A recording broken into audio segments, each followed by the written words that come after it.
సమూయేలు మొదటి గ్రంథము 2వ అధ్యాయము 4 నుంచి 10 వచనాల్లో ఉన్న విషయాలను మనం ధ్యానం చేద్దాం. గత వారం 1 నుంచి 3 వచనాల్లో అన్న సంతోషంతో, ఆమె హృదయంలో నిండిన ఆనందంతో కృతజ్ఞత మరియు దేవుని పట్ల విశ్వాసాన్ని వ్యక్తం చేస్తూ పాడినటువంటి విజ్ఞాపన లేదా చేసినటువంటి ప్రార్థన ఈ 2వ అధ్యాయం. మరి మొదటి 3 వచనాల్లో ఆమె హృదయం యెహోవా యందు మరి సంతోషించినదని, అలాగే దేవుడిచ్చిన రక్షణ బట్టి సంతోషించిందని, అన్నిటికంటే ముఖ్యంగా దేవుడు పరిశుద్ధుడని, అలాగే యెహోవా తప్ప వేరే దేవుడు లేడు అని, ఆయన మాత్రమే ఆశ్రయదుర్గమని, మరి దేవుడు అనంత జ్ఞాని అని, మరి గర్వంగా మాట్లాడే వారిని గర్వపు మాటలో నోట రానియకుండా అణిచేవాడని, దేవుని యొక్క సార్వభౌమాధికారం గురించి మరి అన్న దేవుణ్ణి స్తుతిస్తూ పాడినటువంటి పాట ఈ 2వ అధ్యాయం.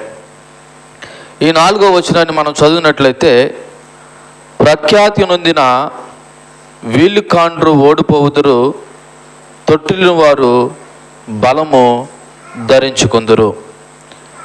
దేవుని యొక్క సార్వభౌమాధికారం గురించి ఈ మొదటి 10 వచనాల్లో మనం తెలుసుకోబోతున్నాం. దేవుని యొక్క సార్వభౌమాధికారం అంటే దేవుడు ఏదైనా ఎప్పుడైనా దేని కొరకైనా చేయగలడు, ఆయన నామ మహిమార్థమై. మనం దేవుని ప్రశ్నించడానికి మనకు హక్కు లేదు. ఆయన ఏదైనా చేశాడంటే దానికి కారణము ఉంటుంది. మనకు తెలియక అయ్యయ్యో దేవుడు అలా చేయకుండా ఉంటే బాగున్ను, ఇలా చేస్తే బాగున్ను అని మనం మాట్లాడుతూ ఉంటాం. కానీ నిజానికి దేవుడు ఏం చేసినా దానికి కారణం ఉంటుంది. దేవుని యొక్క సార్వభౌమాధికారం ఆయన కొరకు నిలిచి ఉంది. అయితే ఈ 7 వచనాల్లో దేవుని యొక్క సార్వభౌమాధికారం, నీతి, మరి ఆయన బలహీనులను ఉద్ధరించేవాడు, ఆయన బలహీనులను ఉద్ధరించేవాడు అనే విషయాన్ని కూడా మనము జ్ఞాపకం చేసుకుందాం. చూడండి, ఈ 4వ వచనం దేవుని యొక్క శక్తి మరియు ఆయన బలాన్ని గురించి మాట్లాడుతూ ఉంది. దేవుని యొక్క శక్తి, ఆయన బలం గురించి. చూడండి, ప్రఖ్యాతి నొందిన వీలుకాండ్రు ఓడిపోవుదురు, తొట్టిల్లిన వారు బలము ధరించుకుందురు. అంటే వీరులు అనగా శక్తిమంతులు లేదా గర్విష్ఠులు లేదా వాళ్ళ స్వయం శక్తిపై ఆధారపడేవారు ఓడిపోతారు అని 4వ వచనం యొక్క మొదటి మాట ఉద్దేశం. అక్కడ రాయబడిన మాట ప్రఖ్యాతి నొందిన అంటే ఎంతో గొప్పవారు, ఎంతో బలం గలవారు, వాళ్ళ యొక్క విల్లు యుద్ధంలో ఓడిపోతారు. కారణం ఏంటంటే వాళ్ళు వాళ్ళ స్వశక్తిని నమ్ముకున్నారు, గర్వంతో జీవిస్తూ ఉన్నారు. దేన్ని నమ్ముకున్నారు? వాళ్ళ యొక్క స్వశక్తి. అంటే దేవుని శక్తి కంటే వాళ్ళ బలాన్ని, వాళ్ళ శక్తిని నమ్ముకున్నవారు అటువంటి ప్రఖ్యాతి నొందినటువంటి వీలుకాండ్రు ఓడిపోతారు అన్న విషయాన్ని జ్ఞాపకం చేస్తుంది. అంటే దాని అర్థం గర్విష్ఠులు ఓడిపోతారని. గర్విష్ఠులు అనగా దేవుని మీద ఆధారపడినవాడు. దేవుని మీద ఆధారపడినవాడు వాడు బలాన్ని నమ్ముకుంటాడు, వాడు ధనాన్ని నమ్ముకుంటాడు, వాడు శక్తిని నమ్ముకుంటాడు. కాబట్టి అటువంటి వారు ఓడిపోతారు అని రాయబడి ఉంది. చూడండి, ఒకసారి మనము కీర్తనలో 18వ కీర్తన 27వ వచనం కానీ మనం చదివినట్లయితే, 18వ కీర్తన 27వ వచనం, శ్రమపడు వారిని నువ్వు రక్షించదువు, ఆ గర్విష్ఠులకు విరోధి అయిన వారిని అణిచివేయదువు. ఆయన ఎవరిని అణివేస్తాడంటండి? గర్విష్ఠులకు విరోధి అయిన వారిని దేవుడు ఏం చేస్తాడంటే అణిచివేస్తాడు. ఎందుకంటే వాళ్ళు విల్లును నమ్ముకుంటున్నారు, వాళ్ళ బలాన్ని నమ్ముకుంటున్నారు. ఇక్కడ అన్న తన హృదయపూర్వకంగా అనుభవించినటువంటి అనుభవాన్ని పంచుకుంటూ, ఎవరైతే గొప్పవారు అనుకుంటున్నారో, ప్రఖ్యాతి నొందిన వారు అనుకుంటున్నారో అటువంటి వారు ఓడిపోతారు. చూడండి, కింద మరొక మాట రాయబడి ఉంది, తొట్టిల్లిన వారు బలము ధరించుకుంటారు. అంటే బలహీనులు బలంతో బలపరచబడతారని చెప్తున్నాడు. బలహీనులు బలంతో బలపరచబడుదురు. బలహీనులు అనగా దీనులు. బలహీనులు అనగా ఎవరు? దీనులు అనగా దేవుని మీద ఆధారపడేవారు, నిస్సహాయులు, సమాజంలో తక్కువ స్థానంలో ఉన్నవారు. మరి అన్నా కూడా సంతానం లేక హీనంగా, దీనంగా, నిశ్చయ స్థితిలో ఉన్నటువంటి ఆమెను దేవుడు ఎలా చేశాడంటే బలము కలిగిన దానినిగా చేశాడు. ఏం చేశాడు? బలము కలిగిన దానిగా చేశాడు. నిజానికి సమూయేలు పుట్టేంత వరకు అన్న పరిస్థితి చూస్తే ఆమె నిశ్చయ స్థితి, ఏమీ చేయలేనటువంటి స్థితి, దీనురాలు, బలహీనురాలు. కానీ ఇప్పుడు నేను బలము పొందుకున్న దానిని అనే విషయాన్ని ఆమె మాట్లాడుతూ ఉన్నది. అంటే దేవుడు బలహీనులను బలపరుస్తాడు, వాళ్ళ పట్ల దయ కలిగి ఉంటాడు, దేవుడు వాళ్ళని రక్షిస్తాడు, తన శక్తి ద్వారా బలహీనుల్ని బలపరుస్తాడు. చూడండి, కొరింథీయులకు రాసినటువంటి 2వ పత్రిక 12వ అధ్యాయము 9వ వచనాన్ని చూద్దాం. కొరింథీయులకు రాసినటువంటి 2వ పత్రిక 12వ అధ్యాయము 9వ వచనం. అందుకు నా కృప నీకు చాలును, బలహీనత యందు నా శక్తి పరిపూర్ణమగుచున్నదని ఆయన నాతో చెప్పెను. కాగా క్రీస్తు శక్తి నా మీద నిలిచియుండు నిమిత్తము విశేషముగా నా బలహీనతల యందే బహు సంతోషముగా అతిశయపడుచున్నాను. అనగా దేవుడు బలహీన పరిస్థితుల్లో తన కృప ద్వారా బలపరుస్తాడు. బలహీన పరిస్థితుల్లో తన కృప ద్వారా దేవుడు ఏం చేస్తాడు? బలపరుస్తాడు. కాకపోతే మనము దేవుని యొక్క సార్వభౌమాధికారానికి లోబడాలి. అనగా దేవుని యొక్క శక్తి మీద ఆధారపడాలి. మన బలం తాత్కాలికం, మరియు మన బలం నాశనం అయిపోతుంది. కానీ దేవుని బలం ఎన్నటికీ నాశనం అవదు. కాబట్టి దేవుని పిల్లలుగా మనము ఆయన శక్తి మీద ఆధారపడాలి, వినయం కలిగి జీవించాలి. అంతేకాదు దేవుడు గర్విష్ఠులని అణిచివేస్తాడు, బలహీనులని ఉన్నతమైన స్థితికి తీసుకువెళతాడనే విషయాన్ని మనం జ్ఞాపకం చేసుకోవాలి. ఈ రోజున దేవుడు గర్విష్ఠులను అణిచివేసి బలహీనులను లేవనెత్తుతాడు అన్న మాటను ఒకసారి లూకాసు వార్త 1వ అధ్యాయము 51, 52 వచనాల్లో కూడా నూతన నిబంధనలో ఆ మాటను జ్ఞాపకం చేస్తున్నాడు. అన్న చెప్పినటువంటి మాటనే లూకాసు వార్త 1వ అధ్యాయము 51, 52 వచనాల్లో కూడా అదే మాటను ఒకసారి మరలా మనకు కనబడుతూ ఉంది. చూడండి, ఆయన తన బాహువుతో పరాక్రమము చూపెను, వారి హృదయముల ఆలోచన విషయమై గర్విష్ఠులను చెదరగొట్టెను. దేవుడు గర్విష్ఠులను ఏం చేస్తాడు? చెదరగొడతాడు. అంటే దేవుని పిల్లలకి గర్వం అనేది ఉండకూడదు. ఏముండాలి తెలుసా? వినయం ఉండాలి. ఏముండాలి? వినయం ఉండాలి. దేవుని సన్నిధానంకి వచ్చిన మనము వినయ విధేయతలతో దేవుని యందు మనము జ్ఞాపకం చేసుకుని దేవుని స్తుతిస్తూ ఆరాధించాలి. అందుకే మత్తయి సువార్త 4వ అధ్యాయము 18, 22 వచనాలు కూడా ఒకసారి మనం చదివినట్లయితే, మత్తయి సువార్త 4వ అధ్యాయము 18, 22 వచనాలు.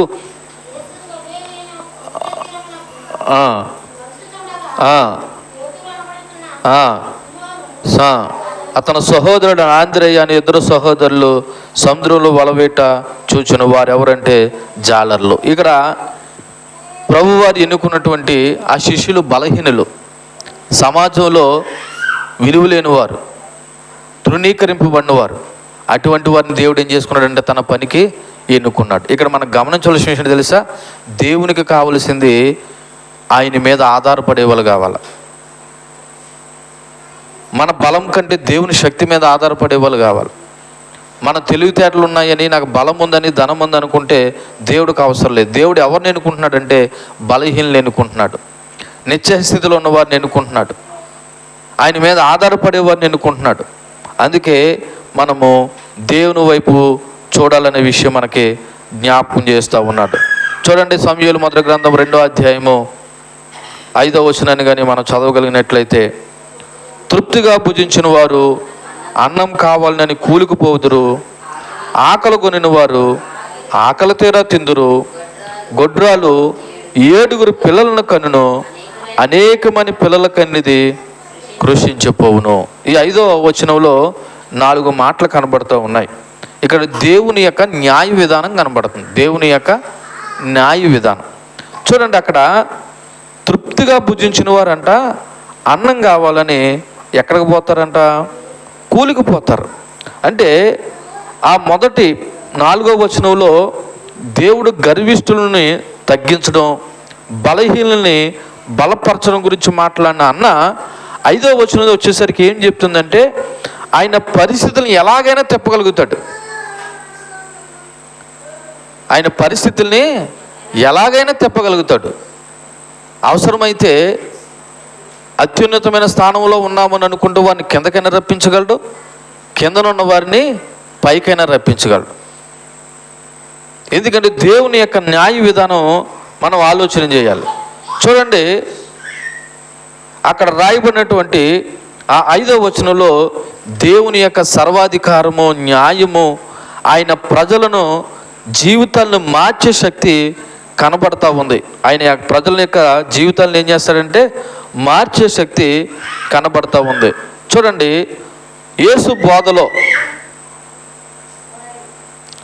బోధలో సంపన్నులు మరియు గర్విష్ఠులు తమ సొంత శక్తిపై ఆధారపడితే దేవుని రాజ్యంలో తగ్గింపబడతారని చెప్పాడు. ఎక్కడంటే మత్తయి సువార్త 19వ అధ్యాయము 23, 24 వచనాలు ఒకసారి ఆలోచన చేద్దాం. మత్తయి సువార్త 19వ అధ్యాయము 23, 24 వచనాలు ఒకసారి చూడండి. యేసు తన శిష్యులను చూసి, ధనవంతుడు పరలోక రాజ్యంలో ప్రవేశించుట దుర్లభమని మీతో నిశ్చయముగా చెప్పుచున్నాను. ఇదిగాక ధనవంతుడు పరలోక రాజ్యంలో ప్రవేశించుట కంటే సూది వెజ్జంలో ఒంటి దూరుట సులభమని మీతో నిశ్చయముగా చెప్పుచున్నాను.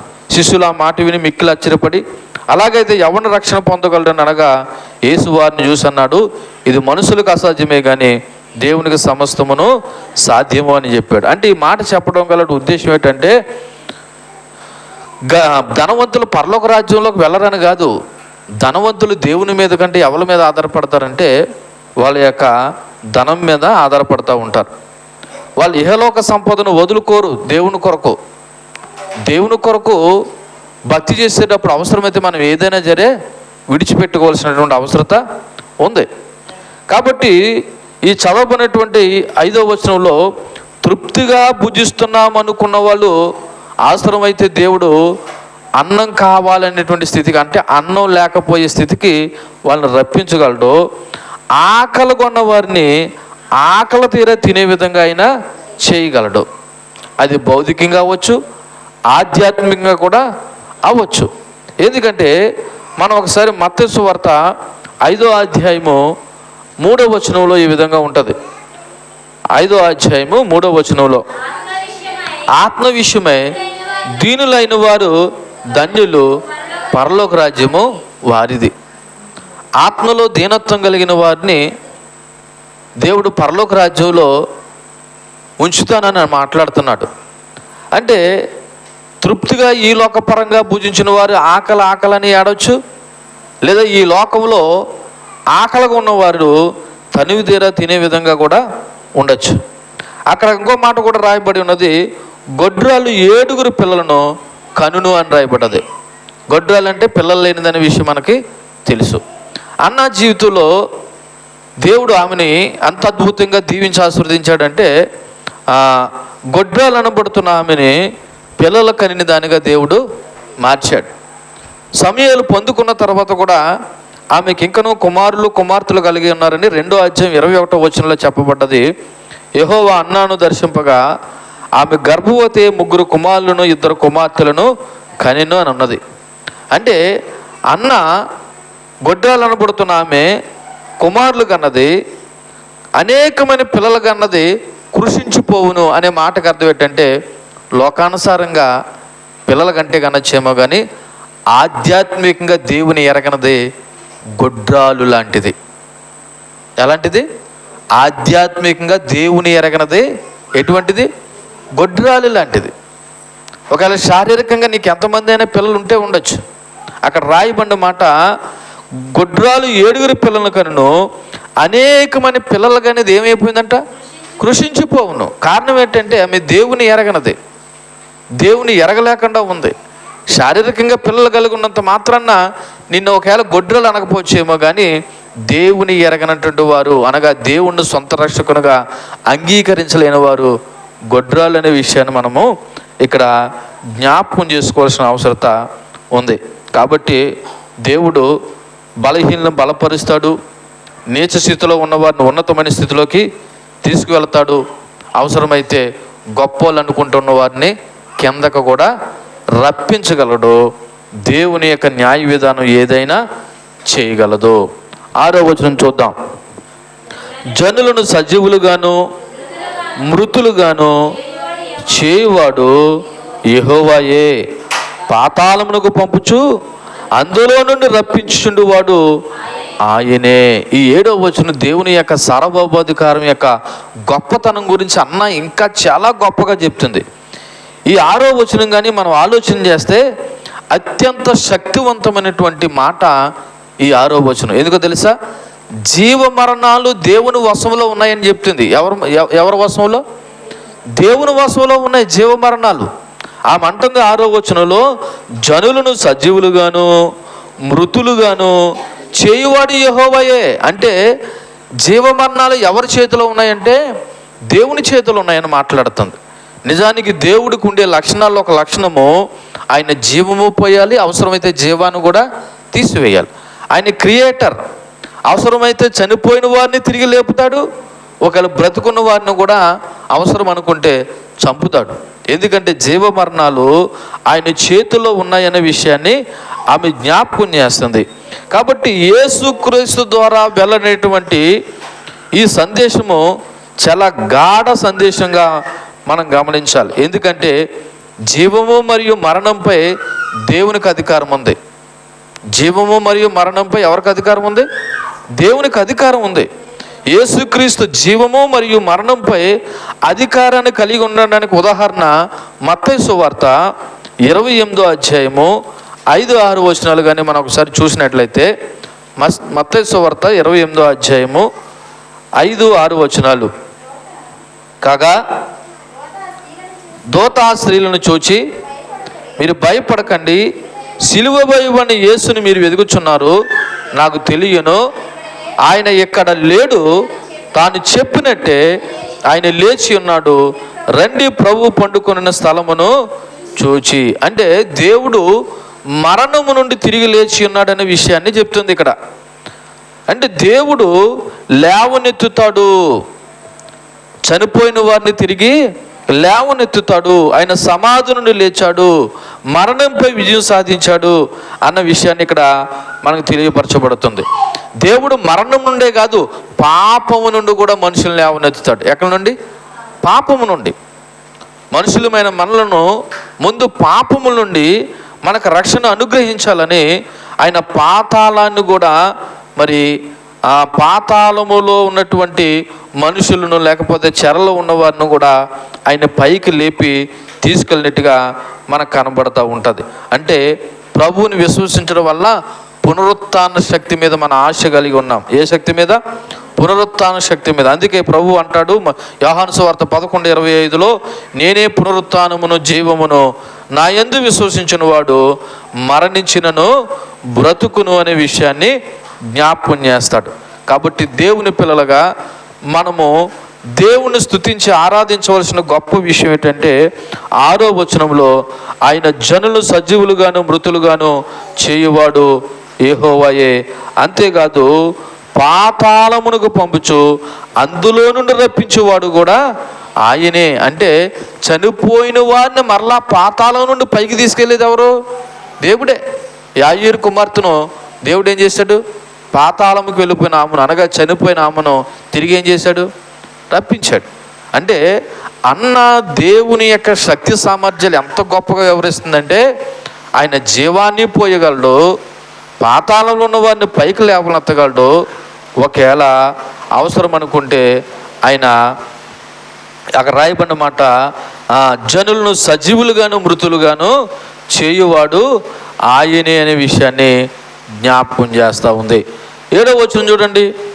యెహోవా దారిద్ర్యమును ఐశ్వర్యమును కలుగు చేయువాడు, కృంగజేయువాడును లేవనెత్తువాడును ఆయనే. దేవుడు మానవ జీవితాల్లో పరిస్థితులను నియంత్రించగలడని ఈ వచనం చెప్తుంది. దేవుడు మానవ జీవితాల్లో మన పరిస్థితులను ఏం చేయగలడు?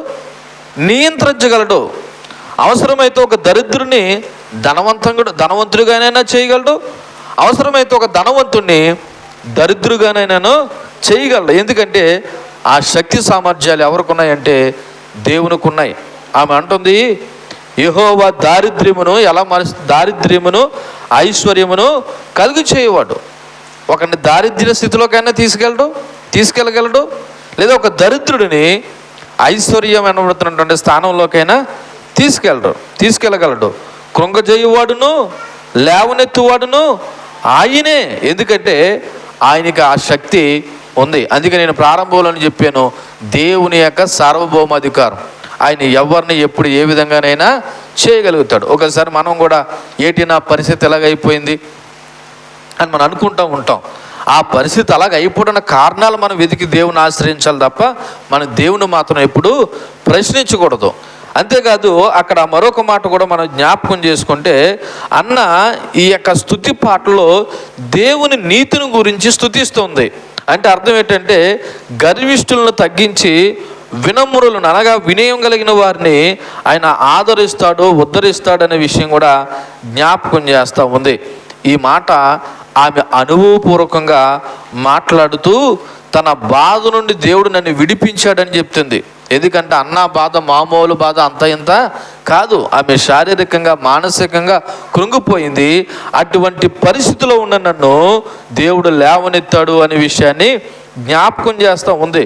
కృంగిపోయిన నన్ను తిరిగి దేవుడు లేవనెత్తాడు అనే విషయాన్ని జ్ఞాపకం చేస్తూ ఉంది. కాబట్టి మనము దేవుని శక్తి మీద, ఆయన కృప మీద ఆధారపడాలి. దేని మీద? దేవుని యొక్క శక్తి మీద, ఆయన కృప మీద మనం ఆధారపడాలి. జీవితంలో హెచ్చుతగ్గులు దేవుని చేతిలో ఉన్నాయి. దేవుడు ఏదైనా చేయగలడు. ఒకవేళ నా పరిస్థితి బాగోలేదనుకో, అవసరం అనుకుంటే దేవుడు నా పరిస్థితులను మార్చగలడు, మనం నమ్మాలి. అలాగని చెప్పేసి మన బ్రతుకు మారకుండా నా పరిస్థితులను దేవుడు మారుస్తాడు అని చెప్పేసి దేవుని మీద భారం వేస్తే కుదరదు. అన్న లాంటి భక్తి విశ్వాస జీవితాలు కలిగి దేవుడు ఏదైనా చేయగలడని మనం నమ్మినప్పుడు అన్నలాగా దేవుడి దగ్గరకు వచ్చి మనం కూడా కృతజ్ఞత కలిగి ఆయన్ని స్తుతిస్తాం. సో ఈ 5, 6, 7 వచనాలు మనకి ఏం చెప్తున్నాయంటే, దేవుని యొక్క న్యాయ విధానం అనగా దేవుడు ఏదైనా చేయగలడు అనే విషయాన్ని జ్ఞాపకం చేశాయి. ఇప్పుడు మనం చూద్దాం 8, 9 వచనాలు దేవుని దయ మరియు రక్షణ. దేవుని దయ మరియు రక్షణ. చూడండి 8వ వచనం, దరిద్రులను అధికారులతో కూర్చుండబెట్టుటకును మహిమగల సింహాసనమును స్వతంత్రింపజేయుటకును వారి మంటిలో నుండి ఎత్తువాడు ఆయనే, లేమి గల వారిని పెంటకొప్పల మీద నుండి లేవనెత్తువాడు ఆయనే. భూమి యొక్క స్తంభములు యెహోవా వశము, లోకము వాటి మీద. మంటిలో నుండి ఎత్తువాడు, పెంటకొప్ప నుండి లేవనెత్తువాడు అనేటువంటి మాటలు కనబడుతున్నాయి. ఈ మంటి, ఈ పెంటకొప్ప అనేటువంటి మాటలు దినాతి దీనమైన దరిద్రాన్ని సూచిస్తుంది, నిత్యస్థితిని సూచిస్తున్నాయి. కానీ దేవుడు అటువంటి వారిని కూడా ఉన్నతమైన స్థితికి తీసుకెళ్తాడంట. పెంటకొప్ప నుండి, లేకపోతే లేమి గల వారిని పెంటకొప్ప నుండి ఆయన ఏం చేయగలంటే లేవదీస్తాడు. అక్కడ రాయబడిన మాట అధికారులతో కూర్చుండబట్టినంట. ఎవరితోనండి? అధికారులు. అంటే దేవుడు అంత గౌరవప్రదమైన స్థానాన్ని ఇవ్వగలడు మన జీవితాల్లో. దేవుడు కానీ మన జీవితాల్లో మనము ఆహ్వానించగలిగితే మన పరిస్థితుల నుండి దేవుడు లేవనెత్తుతాడంట. అంతేకాదు, లేవనెత్తడమే కాదు, ఆయన అధికారులతో ఉండే భాగ్యాన్ని లేదా గౌరవప్రదమైనటువంటి స్థానంలో మనం ఉంచగలరు. అక్కడ ఒక మాట రాయబడి ఉన్నది, ఏంటో చూడండి, మహిమగల సింహాసనమును స్వతంత్రింప చేయుటకు. అంటే దేవుడు వారి గౌరవాన్ని, ఘనతను, స్వాస్థ్యాన్ని ఇవ్వబోతూ ఉన్నాడు ఆయన మీద ఆధారపడిన వారిని. ఆయన ప్రభుగా ఆశ్రయించిన వారికి దేవుడు గౌరవాన్ని, ఘనతను, స్వాస్థ్యాన్ని ఇవ్వబోతూ ఉన్నాడు. చూడండి, అక్కడ ఒక మాట రాయబడి ఉన్నది, భూమి యొక్క స్తంభములు యెహోవా వశము అని రాయబడి ఉన్నది. అంటే ఈ భూమికి సృష్టికర్త ఎవరంటే దేవుడై ఉన్నాడు. ఈ భూమికి స్తంభాలు నియమించిన వాడు దేవుడు. సృష్టి మీద పూర్తి నియంత్రణ కలిగి ఉన్నాడు. భూమిని స్థిరత్వం కలిగి ఇది ఏమంటే తప్పిపోకుండా, తన కక్ష నుండి మళ్ళీపోకుండా దేవుడు తనకు ఒక నియమాన్ని రూపించాడు. లోకము వాటి మీద నిలబెట్టాడు. ఈ భూమి మీద లోకాన్ని ఏం చేశాడు? నిలబెట్టాడు. కాబట్టి దేవుడు సృష్టి మీద పూర్తి నియంత్రణ కలిగి ఉన్నాడు. కాబట్టి మనం గమనించవలసిన విషయం ఏంటంటే, దీనులను గౌరవ స్థానంలో ఆయన ఆశీర్వదన చేస్తాడు. దేవుని భక్తులనైనా కాపాడుతాడు, దుష్టులను నాశనము చేస్తాడు. గమనించవలసిన విషయం, యేసుక్రీస్తు కూడా మానవులైనటువంటి మనలను పాపము నుండి, ఆధ్యాత్మిక దరిద్రం నుండి, అవమానం నుండి కూడా తన బోధనల ద్వారా మనల్ని కూడా అటువంటి స్థితిలో నుంచే లేవనెత్తాడు. ఉదాహరణకి లోకా సువార్త 4వ అధ్యాయము 8-19 వచనాలు కూడా 18-19 వచనాలు. లోకా సువార్త 4వ అధ్యాయము 18-19 వచనాలు చూస్తే, ప్రభు ఆత్మ నా మీద ఉన్నది, బేదలకు సువార్త ప్రకటించేటకే ఆయన నన్ను అభిషేకించును, చెరలో ఉన్న వారికి విడుదల, గుడ్డు వారికి చూపును కలుగునని ప్రకటించుటకు, నలిగిన వారిని విడిపించుటకును ప్రభు హితవస్త్రం ప్రకటించుచున్నాడు, ఆయన నన్ను పంపి ఉన్నాడని తన గురించి దేవుడు ఆత్మతో చెప్పబడిన మాట. ఈ లోక సంబంధంగా దీనులను, దరిద్రులను పెంటకొప్ప స్థితిలో నుండి ఎలాగైతే లేవనెత్తుతున్నాడో, అలాగే దేవుడు ఆధ్యాత్మికంగా కూడా పాపంలో ఉన్నవారిని, లేకపోతే చెరలో ఉన్నవారిని ఆయన లేవనెత్తువాడు. అందుకే ఆయన ఈ లోకానికి వచ్చాడు. అంటాడు, నేను దీనులకు సువార్త ప్రకటించడానికి. దీనులు అంటే ఎవరు? దరిద్రులు, నిశ్చయమైన స్థితిలో ఉన్నవారు, అధస్థితిలో ఉన్నవారు. అటువంటి వారికి సువార్త ప్రకటించుటకు దేవుడి నన్ను ఈ లోకానికి పంపాడని మాట్లాడుతున్నాడు. అయితే ఇక్కడ ఒక విషయం మనం జ్ఞాపకం చేసుకోవాలి. ఆయన సువార్తను అంగీకరించిన వారిని దేవుడు గౌరవప్రదమైన స్థానంలో నిలబెడుతున్నాడు. ఎవరిని? ఆయన సువార్తని ఎవరైతే అంగీకరిస్తారో వారిని దేవుడు గౌరవప్రదమైనటువంటి స్థానంలో నిలబెడుతున్నాడు, కూర్చొని పెడుతున్నాడు అనే విషయాన్ని మనము గమనించాలి. కాబట్టి విశ్వాసులు అనబడుతున్న మనము ఈ లోక సంబంధమైన ఐశ్వర్యం కొరకు మాత్రమే కాకుండా పర సంబంధమైనటువంటి దీవెనల కొరకు కూడా మనం ప్రభువుని నమ్మాలి, విశ్వసించాలి. ఆ మహిమగల రాజ్యంలో మనము కూడా ఆ యొక్క గౌరవ మన్నలను పొందాలనే విషయం మనము జ్ఞాపకం చేసుకుందాం. దేవునికి మహిమ కలుగును గాక. హల్లెలూయా, హల్లెలూయా. చూడండి, మరొక మాట మనము జ్ఞాపకం చేసుకుంటే 2వ అధ్యాయం 9వ వచనంలో తన భక్తుల పాదములు తొట్టిల్లకుండా ఆయన వారిని కాపాడును, దుర్మార్గులు అంధకారమందు మాటు మనుగుదురు, బలము చేత ఎవడును జయము నందడు. అనగా దేవుడు తన భక్తుల యొక్క పాదాలను కాపాడుచు, దుష్టులు అంధకారంలో మౌనమైపోతారు. బలం చేత ఎవడో కూడా బ్రతకడు. బలం కాదు దేవుడికి కావలసింది, ఆయన మీద ఆధారపడడం, దేవుని ఆధారం చేసుకోవడం. ఈ వచనంలో కొన్ని లోతైన అర్థాలను జ్ఞాపకం చేసుకుంటే, ఆయన తన భక్తులను కాపాడుతాడు. అక్కడ రాయబడిన మాట ఎవరిని కాపాడని ఉంది? తన భక్తులు. ఎవరు తన భక్తులు? ప్రార్థనకు వచ్చిన వారా? కాదు. యెహోవా యందు భయభక్తులు కలిగిన వాడు, ఆయన త్రోవల యందు నడిచేవాడు దేవుని భక్తులు. యెహోవా యందు భయభక్తులు కలిగి ఆయన త్రోవల యందు నడిచేవారు దేవుని భక్తులు. మరి ఈ రోజున దేవుని యందు భయభక్తులు కలిగి ఆయన త్రోవల యందు నడిచేవారు ఎందరు ఉన్నారో ఒకసారి ఆలోచన చేయండి. అటువంటి వారు భక్తుల యొక్క పాదాలను ఆయన ఏం చేస్తాడంట? తొట్టిల్లకుండా ఆయన వారిని ఏం చేసినట్టే కాపాడును అనే మాట రాయబడి ఉన్నది. అంటే దేవుని యందు విశ్వాసం ఉంచి ఆయన మార్గాల్లో నడిచి, అన్నా కూడా తన జీవితంలో దేవుని మీద ఆధారపడింది, ఆయన మార్గంలో నడిచింది, నమ్మకం ఉంచింది, దేవుడు తనను కూడా కాపాడాడు. అక్కడ మరొక మాట కూడా రాయబడిన మాట ఏంటంటే, దుర్మార్గులు అంధకారమందు మాటు మనుగుదురు. అనగా దుష్టులు అంధకారంలోనే మౌనమైపోతారు. దుష్టులు అనగా దేవుని మాటను ధిక్కరించేవారు. ఎవరి మాటను? దేవుని మాటను ధిక్కరించేవారు దుష్టులు. వాళ్ళు తమ సొంత కోరికలను అనుసరించి బ్రతుకుతారు. వాళ్ళ జీవితంలో న్యాయం ఉండదు, అన్యాయమే ఉంటుంది. వాళ్ళ జీవితంలో ఏముండదు? న్యాయం ఉండదు, అన్యాయమే ఉంటుంది. వాళ్ళ బలాన్ని నమ్ముకుంటారు, వాళ్ళ ధనాన్ని నమ్ముకుంటారు. వాళ్ళకి న్యాయము అన్యాయం అనే విషయాలతో పని లేకుండా చివరికి దేవుని కూడా ఏం చేస్తారంటే ధిక్కరిస్తారు. ఇటువంటి వారు ఎవరంటే దుష్టులు. ఇటువంటి వారు ఎవరు? దుష్టులు. క్రమంగా వాళ్ళ శక్తి, వాళ్ళ ప్రభావము తగ్గిపోయి వాళ్ళు శిక్షింపబడతారు. క్రమంగా వాళ్ళ యొక్క శక్తి ప్రభావం తగ్గిపోయి శిక్షింపబడతారు. అందుకే బలం చేత ఎవడు ప్రబలుడు, జయం పొందుకోలేడు. బలం ఉందనుకుంటే బలం ఎన్ని రోజులు ఉంటుంది? బలం ఎన్ని రోజులు ఉంటుంది? ఇప్పుడున్న ధనము లేదా ఇప్పుడున్న బలము ఎన్ని రోజులు ఉంటుంది?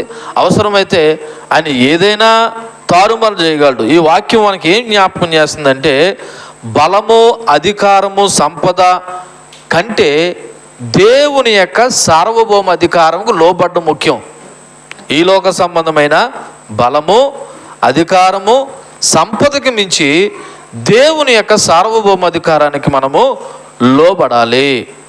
అంతే తప్ప నాకు బలం ఉంది, నాకు ధనం ఉంది, నన్ను ఎవడు జయించలేడు, నన్ను ఎవడు ఎదిరించలేడు అనుకుంటే ఒక రోజున నీ బలము, నీ ధనము ఎందుకు పనికి రాకుండా నువ్వు అంధకారమందు మాటు మనుగుతావు అనే విషయాన్ని జ్ఞాపకం చేసుకోవాలి. కాబట్టి చివరగా ఆ 10వ వచనాన్ని కూడా జ్ఞాపకం చేసుకుంటే, యెహోవాతో వాదించువారు నాశనమగుదురు, పరమండలంలో నుండి ఆయన వారిపైన ఉరుము వలె గర్జించును, లోకపు సరిహద్దులలో ఉండు వారికి ఆయన తీర్పు తీర్చును, తాను నియమించిన రాజునకు ఆయన బలమిచ్చును, తాను అభిషేకించిన వానికి అధిక బలము కలుగు చేయను. ఈ 10వ వచనం దేవుని యొక్క సార్వభౌమత్వము మరియు తీర్పు. దేవుని యొక్క సార్వభౌమత్వము మరియు తీర్పు.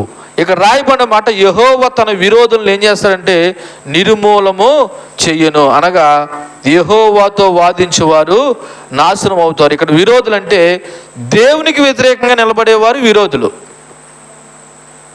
విరోధులు అంటే ఎవరు? దేవుని యొక్క న్యాయ నియమాలకు విరోధంగా వ్యతిరేకంగా నిలబడేవారు విరోధులు. ఆయన చిత్తాన్ని ధిక్కరించేవారు విరోధులు. దుర్మార్గమైన పనులు చేసేవారు విరోధులు. ఇటువంటి వారందరూ కూడా అక్కడ రాయబడిన మాట, యెహోవాతో వాదించేవారు అనగా వ్యతిరేకించేవారు ఏమైపోతారంట? నాశనం అయిపోతారంట. గుర్తుపెట్టుకోండి, మనుషులతోనైనా వాదన పెట్టుకోవచ్చు, కానీ దేవునితో మనం ఏం చేయకూడదు? వాదన పెట్టుకోకూడదు. అసలు దేవుణ్ణే నమ్ముకున్నది ఆయన మనల్ని తప్పిస్తాడని. ఇప్పుడు ఆ దేవుడితోనే మనం విరోధం పెట్టుకుంటే ఇక మనకెక్కడ మరి న్యాయము మంచి జరుగుతుంది అన్నది ఒకసారి ఆలోచన చేయండి. దేవుడు తన శక్తితో దుష్టులను, ఆయనకి వ్యతిరేకంగా నిలబడిన వారిని నాశనం చేస్తాడని ఇక్కడ చెప్పడం జరిగింది. అంతేకాకుండా ఆకాశంలో నుండి వారి మీద ఉరుమునని రాయబడిన పరమండలంలో నుండి ఆయన వారిపైన ఏం చేస్తారంట? ఉరుము వలె గర్జించును అని రాయబడి ఉన్నది. బైబిల్లో సాధారణంగా ఈ ఉరుము అనేటువంటి మాట దేవుని శక్తికి, మహిమకు, తీర్పుకు సాదృశ్యంగా ఉంది. దేవుని యొక్క శక్తికి, మహిమకు, తీర్పుకి సాదృశ్యంగా ఉంది. దేవుడు అపారమైన బలాన్ని, అపారమైన కోపాన్ని, అపారమైనటువంటి తీర్పును ఆయన తీర్చబోతూ ఉన్నాడు. ఇది ఎవరికంటే ఆయనకి విరోధంగా ప్రవర్తించిన వారికి, ఆయనకి వ్యతిరేకంగా ప్రవర్తించిన వారికి ఆయన బూది గంతములకు తీర్పు తీర్చిన రాయబడిన. చూడండి, లోకపు సరిహద్దుల్లో ఉండు వారికి ఆయన ఏం చేసినో తీర్పు. అంటే ఈ లోకం యొక్క సరిహద్దుల్లో ఎంతమంది అయితే దేవునికి విరోధంగా బ్రతుకుతున్నారో, దేవుడు అంటే లెక్క లేకుండా బ్రతుకుతున్నారో, దేవుడు అంటే భయపడకుండా బ్రతుకుతున్నారో, వాళ్ళందరికీ కూడా దేవుడు ఏం తీరుస్తాడంట? తీర్పు తీర్చును. అది న్యాయవంతమైన తీర్పు. దేవుడు అన్యాయమైన తీర్పు తీర్చేవాడు కాదు.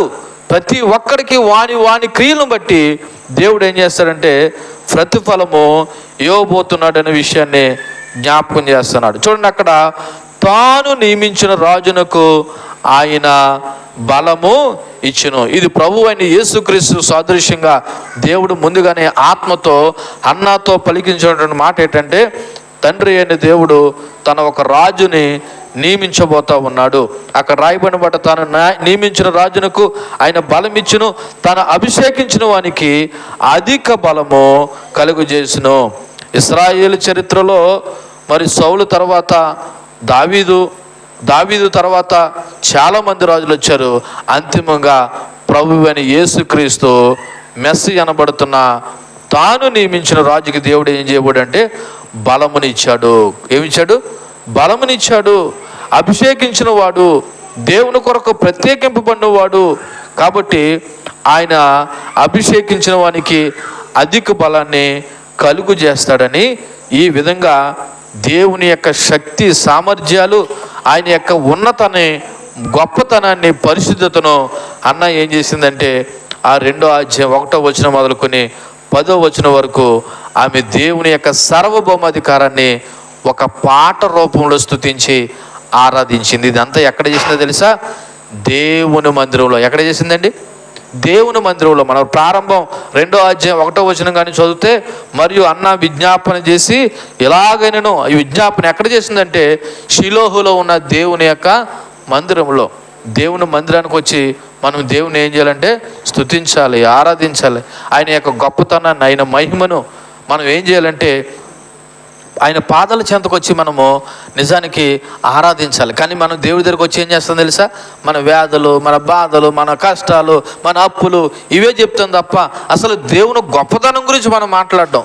ఆయన ఎంత గొప్పవంతుడో, ఆయన ఎంత న్యాయవంతుడో, ఆయన ఎంత పరిశుద్ధుడో, ఆయన ఎంత పవిత్రుడో, ఆయన ఎంత మరి న్యాయమైన విధానం కలిగిన వాడో, ఇవేమీ కూడా మనము దేవుని స్తుతించకుండానే వచ్చాము పోయాము అన్నట్టుగా కనబడుతుంది. కానీ మీరు గమనించారో లేదో, అన్న మొక్కుకున్న మొక్కుబడితో పాటు ఆయన హృదయపూర్వకంగా దేవుని ఏం చేస్తుంది తెలుసా? స్తుతిస్తుంది. చూడండి 11వ వచనం చదువు ముగిందాం. ఆ 11వ వచనంలో, తరువాత ఎల్కానా రామాలోని తన ఇంటికి వెళ్ళిపోయాను. అయితే ఆ బాలుడు యాజకుడైన ఏలి ఎదుట యెహోవాకు పరిచర్య చేయుచుండెను. చూడండి, ఎల్కానా అంటే ఎల్కానాతో పాటు ఎవరు కూడా వెళ్ళిపోయి ఉంటారు? అన్న కూడా వెళ్ళింది. ఎప్పుడు వెళ్ళింది? తరువాత అని ఉంది. తర్వాత అంటే ఎప్పుడు? తను మొక్కుకున్న మొక్కుబడి చెల్లించి తన కుమారుడైన సమూయేలుని ఏలి యొక్క అధీనంలో దేవుని మందిరంలో పరిచారకుడిగా ఉంచి అప్పుడు వాళ్ళు ఇంటికి వెళ్ళిపోయారంట. అయితే నేను ఒక మాట చెప్తాను, మీరు ఇంటికి వెళ్ళిపోతారు కదా, వెళ్ళిపోతారా? ఇక్కడ ఉండిపోతారా? మరి ప్రభు సన్నిధికి వచ్చి ఏం మొక్కుబడి చేసుకుని వెళ్ళిపోతారు చెప్పండి? దేవుణ్ణి ఏమాత్రం స్తుతించారని వెళ్ళిపోతారు చెప్పండి? దేవుణ్ణి ఎంత గొప్పగా ఆరాధించి వెళ్ళిపోతారో చెప్పండి? నేను అడిగితే మీరు వచ్చి ఏం చేశారో తెలుసా? కొంచెంసేపు కూర్చున్నారు, చెప్పిన మాటలు ఆలకించి వెళ్ళిపోయారు. మరి ఇక్కడ మీరు దేవుని స్తుతించింది ఏది? దేవుని ఆరాధించింది ఏది? దేవుడు గొప్పతనం గురించి ప్రత్యేకంగా ప్రార్థించింది ఏది? ఆయన మహిమను, ఆయన గొప్పతనాన్ని, ఆయన సార్వభౌమాధికారాన్ని గురించి పొగిడింది ఏది? మీరు గమనించారా లేదో? అన్న షిలోహులో ఉన్న దేవుని మందిరానికి వెళ్ళి శారీరకంగానూ తన మొక్కకుండా బలిని అర్పించింది, అలాగే తన కుమారుడైనటువంటి సమూయేలును కూడా అర్పించి, ఈ 10 వచనాల్లో చెప్పబడినట్లు దేవుని యొక్క సార్వభౌమాధికారం గురించి ఆమె స్తుతించి ఆరాధించి సంతోషంతో పాట పాడి వెళ్ళింది. కానీ మనం దేవుని మందిరానికి వస్తాం, ఒక పాట ఉండదు, ఒక మాట ఉండదు, ఒక ప్రార్థన ఉండదు, ఏమీ ఉండదు. ఇంతకీ దేవుని మందిరానికి వచ్చి మనం ఏం చేసినట్టు? స్తుతించినట్ట కాదు, ఆరాధించినట్ట కాదు. దేవుడు గొప్పతనం గురించి నీ నోటితో, నీ యొక్క ఆలోచనతో దేవుడు మందిరంలో స్తుతించకుండా వచ్చి పోవడం వల్ల ప్రయోజనం ఏముంది? అదేదో రావడం మానేసిన బెటరేమో కదా. వచ్చావంటే ఏం చేయాలా? దేవుని గొప్పతనాన్ని, దేవుని మహిమను, దేవుని యొక్క కీర్తిని ఆయన ఘనపరిచి మహింపరిచి వెళ్ళాలి. చూడండి, అక్కడ రాయబడిన మాట 11వ వచనంలో తర్వాత ఎల్కానా. తర్వాత అనే మాట ఎన్ని వచనాల తర్వాత ఉంది? 10 వచనాలు. ఈ 10 వచనాల్లో ఏం చెప్తుంది అన్న? ఒకసారి క్లుప్తంగా ఒకసారి మళ్ళీ చూడండి. 1వ వచనంలో అన్న విజ్ఞాపన ఎలా చేసింది?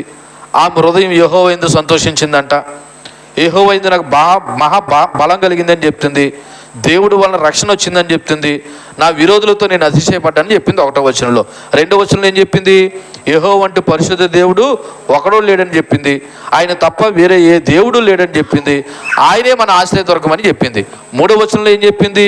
యెహోవా అనంత జ్ఞానియగు దేవుడు, ఆయనే క్రియలను పరీక్షించేవాడు. ఆయన గర్వంగా మాట్లాడకండి, గర్వ మాటలు మీరు నోట రానికండి అని గర్విష్ఠులతో మాట్లాడినట్టు చెప్పింది. 4వ వచనంలో ఏం చెప్పింది? ప్రఖ్యాతి విలుకాండలు ఓడిపోతారు, అంటే బలాన్ని నమ్ముకున్నవాడు ఓడిపోతారు, తొట్టిల్లిన వారు బలము నొందుకుంటారని అక్కడ దేవుని యొక్క బలం గురించి మాట్లాడుతుంది. తృప్తిగా పూజించిన వారు అన్నం లేకుండా పోతారు, ఆకలి కొన్న వాళ్ళు ఆకలి తీర్చుకుంటారు, గొడ్రాలు కలిగింది పిల్లలు లేకుండా ఒకవేళ కనునేమో కానీ అనేకమైన పిల్లలు కలిగింది కృషించిపోతుంది అనగా పరిస్థితులు ఎలాగైనా దేవుడు మారుస్తాడని చెప్పడం జరిగింది. ఇంకా పోతే 6వ వచనంలో ఏం చెప్పింది? ఆయన జనులను సజీవులుగాను మృతులుగాను చేయువాడు ఆయనే, అంటే దేవునికి జననం మీద మరణం మీద అధికారం ఉందనే విషయము చెప్పడం జరిగింది. 7వ వచనంలో ఏం చెప్పింది? దరిద్రులను ఐశ్వర్యవంతులుగా కలుగజేయువాడు ఆయనే, కృంగజేయువాడిని లేవనెత్తువాడు కూడా ఆయనే అని దేవుని యొక్క బలాధికారాల గురించి చెప్పడం జరిగింది. 8వ వచనంలో దరిద్రులను అధికారులతో కూర్చుండబెట్టువాడును, మహిమగల సింహాసనం మీద స్వతంత్రింపజేయుటకు మంటిలో నుండి ఎత్తువాడు ఆయనే అని చెప్పి, పెంట కప్పుల మీద నుండి లేవనెత్తువాడు ఆయనే అని చెప్పింది. 9వ వచనంలో ఏం చెప్పింది? తన భక్తుల యొక్క పాదాలు తొట్టిల్లు పోకుండా కాపాడువాడు ఆయనే, దుర్మార్గులు అంధకారములో నాశనం అయిపోతారు, బలం చేత ఎవడనూ పొందుకోడని చెప్పింది. పైగా 10వ వచనంలో ఏం చెప్పిందో తెలుసా? ఇదిగో యెహోవాతో వాదించువారు నాశనం అయిపోతారు, వాళ్ళ మీద దేవుని యొక్క కోపము గర్జించును, తాను నియమించిన రాజుకి ఆయన బలమిచ్చును అని దేవుని యొక్క సార్వభౌమాధికారం ఈ 10 వచనాల్లో దేవుణ్ణి స్తుతించి ఆరాధించి అప్పుడు ఇంటికి వెళ్ళిందంట. మీరు చెప్పండి, ఇప్పుడు మీరు చెప్పండి, దేవుని సార్వభౌమాధికారం ఏమి స్తుతించి వచ్చి వెళ్ళారు? ఏమి పాట పాడి వెళ్ళారు? ఏమి ప్రార్థన చేసి వెళ్ళారు? ఏమి వాక్యం విని వెళ్ళారు? ఫైనల్గా ఏమి తీర్మానం తీసుకుని వెళ్తారు? ఇప్పుడు అన్న మొక్కుబడి, అన్న ప్రార్థన, అన్న యొక్క జీవిత విధానంతో పోల్చుకుంటే మన మొక్కుబడి, మన ప్రార్థన, మన విధానం ఎలా ఉన్నదో ఒకసారి ఆలోచన చేసుకోండి. దీన్ని బట్టి అర్థమైపోతుంది మనం ప్రభుని నమ్మేమో, ప్రభు మీద ఆధారపడుతున్నామో, ప్రభు అంటే భయం కలిగి ఉన్నామో, భయం అంటే లేకుండా ఉన్నామో అర్థమైపోతుంది. యెహోవాను ధిక్కరించిన వారు నాశనం అయిపోతారని ఉంది కదా అక్కడ.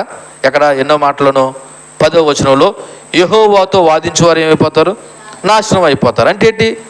దేవుడు మాట వినని వారు, దేవునికి లోబడిన వారు, దేవుని యొక్క మాట ప్రకారం జీవించిన వారు ఏమవుతారు? నాశనం అవుతారు. ఎక్కడికి కూడా ప్రభు దగ్గరికి వచ్చి దేవుని మాట వినకుండా ఉన్నవారు ఎంతోమంది ఉన్నారు, దేవుని స్తుతించకుండా పోయేవారు ఎంతోమంది ఉన్నారు, దేవుని ఆరాధించకుండా పోయేవారు ఎంతోమంది ఉన్నారు. ఇప్పుడు ఇంతకీ వీళ్ళందరూ దేవుణ్ణి లోబడుతున్నారా, దేవుణ్ణి ధిక్కరిస్తున్నారా? ధిక్కరిస్తున్నారు. యెహోవాతో వాదిస్తున్నారు, ఆయన ఆరాధించకుండా పోతున్నారు. అక్కడ ఇంకో మాట కూడా రాయబడి ఉన్నది. ఎక్కడ 9వ వచనంలో తన భక్తుల పాదం తొట్టెలకుండా ఆయన వారిని కాపాడుతాడు, దుర్మార్గులు అంధకారం ముందు ఏమైపోతారు? మాట మనుగుతారు. దుర్మార్గులు అంటే ఎవరు? దేవుని ధిక్కరించేవారు, దేవుని మాట విననివారు, దేవుడు అంటే లెక్కలేని వారు.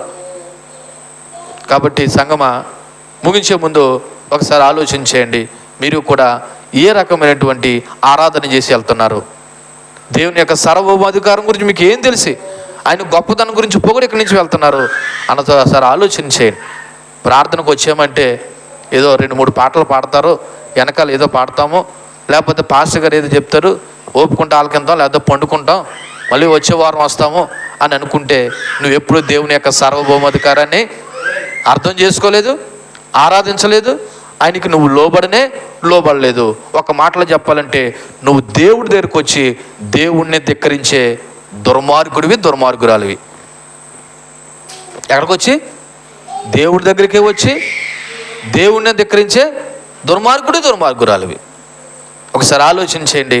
అన్న భక్తి యొక్క జీవితం, అన్న ప్రార్థన జీవితం, అన్న ఆరాధన జీవితం, మన భక్తి జీవితం, మన ప్రార్థన జీవితం, మన ఆరాధన జీవితం ఎలాగుందో అప్పుడు మనం పోల్చి చూసుకుంటే మనం దేవుని యొక్క సార్వభౌమాధికారానికి లోబడుతున్నామో లేదో మనకు అర్థమైపోతుంది. దేవుడి మాటలు మన ఇంకుల్లో దీవించి ఫలింపచేయునుగాక. ఆమేన్. కళ్ళు మూసుకోండి. చెప్పబడిన వాక్యాన్ని బట్టి ఒకసారి 2-3 నిమిషాలు ఒకసారి